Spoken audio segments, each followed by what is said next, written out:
नमस्कार मेरी माताओं और मेरी बहनों और मेरे प्यारे प्यारे बच्चों। आज मैं बड़मावस की कहानी और पूजा लेके आई हूँ।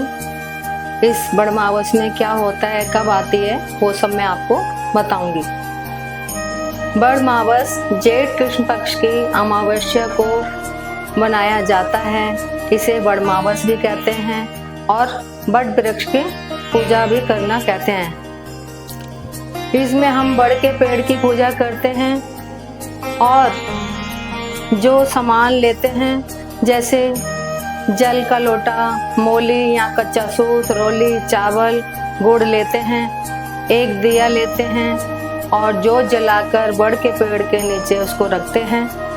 और यह व्रत घर की सारी औरतें करती हैं और सुहागन औरतें पूजा के समय कहानी सुनती हैं और अपने घर में पूरा खाना बनाकर उसको बड़ के पेड़ के पास रखती हैं जहाँ पे पूजा करती हैं और बायना निकालती हैं। जैसे साड़ी हो गई, पैंट शर्ट हो गया या फिर नगद रुपया हो गया, जो भी कुछ आपसे बनता है वो सब उसमें लेते हैं और अपने से बड़ों को और खाने की थाली को और इस सामान को पूज के जल को थाली के चारों तरफ फिरा के अपने बड़ों को देते हैं। जैसे सासू जी हो गई, ससुर जी हो गए या अपनी ननद या जेठ जेठानी, यानी कि अपने से बड़ों को ये सब सामान दिया जाता है उनके पैर छूकर। ये तो हो गई पूजने की विधि।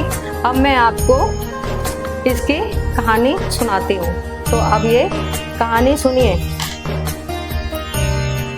भद्र देश में अश्वपति नाम का राजा था जिसके संतान नहीं थी। उसने बड़े बड़े पंडितों को बुलाया और कहा, मेरे संतान नहीं है, इसलिए तुम ऐसा उपाय करो जिससे मेरे संतान हो जाए।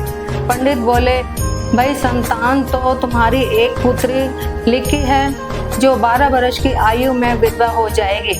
राजा ने कहा, क्या मेरा नाम नहीं रहेगा? बाद में खूब यज्ञ, हवन, पूजा पाठ कराए गए। पंडितों ने कहा, उस लड़की से पार्वती माता की और बड़ के पेड़ की अमावस्या के दिन पूजा करवाना, यज्ञ होम कराना।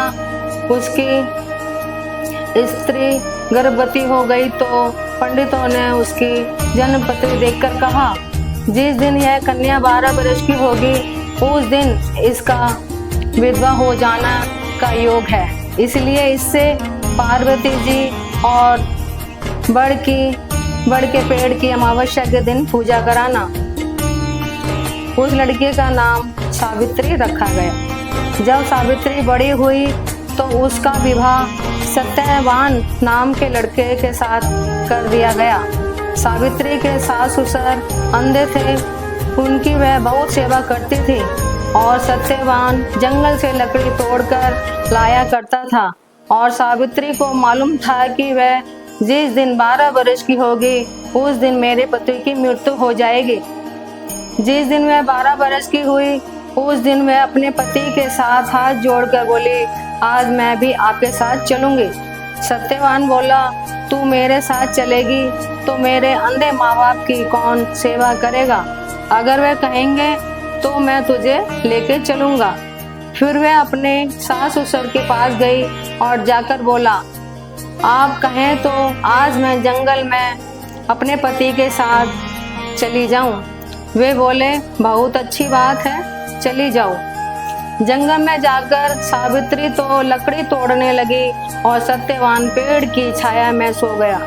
उस पेड़ में सांप रहा करता था, उसने सत्यवान को डस लिया।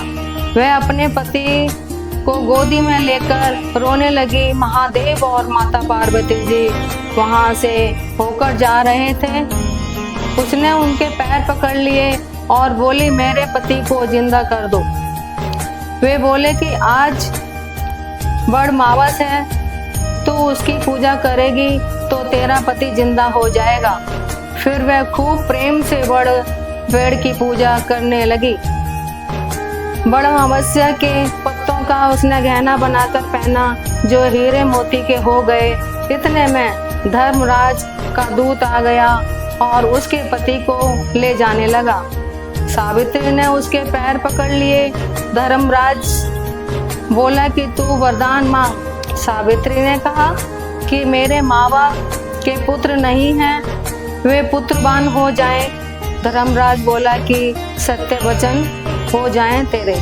फिर वह बोली, मेरे सास ससुर अंधे हैं, उनके नैनों की ज्योति आ जाए। धर्मराज ने यह भी कहा कि सत्य वचन हो जाएं तेरे। सावित्री ने धर्मराज का पीछा नहीं छोड़ा। धर्मराज ने कहा, अब और तुझे क्या चाहिए? मुझे 100 पुत्र हो जाएं।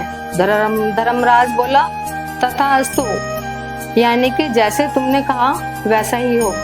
फिर वह सत्यवान को ले जाने लगा। तब सावित्री बोली कि हे महाराज, आप मेरे पति को ले जाएंगे तो पुत्र कहाँ से होंगे?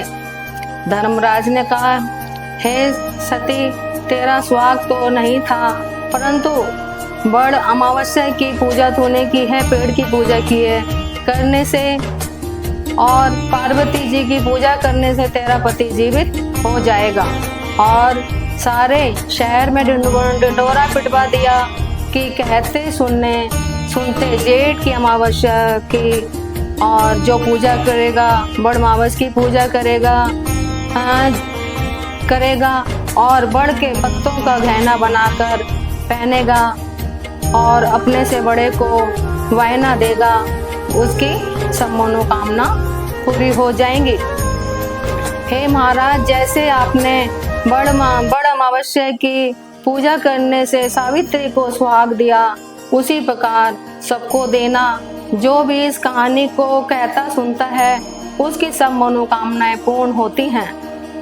बड़ अमावस्या को बट सावित्री व्रत भी कहा जाता है और ये जेठ के महीने में आती है और सभी अमावस्याओं में से सबसे बड़ी ये अमावस कहलाती है, तो इसे हम बड़ अमावस भी कहते हैं। जय श्री बड़ अमावस मैया की जय। तो आपको ये मेरी कहानी कैसी लगी? तो मेरी ये कहानी सुन के मुझे बताना, कमेंट्स करना, मेरे चैनल को सब्सक्राइब करना और मेरे वीडियो को लाइक करना।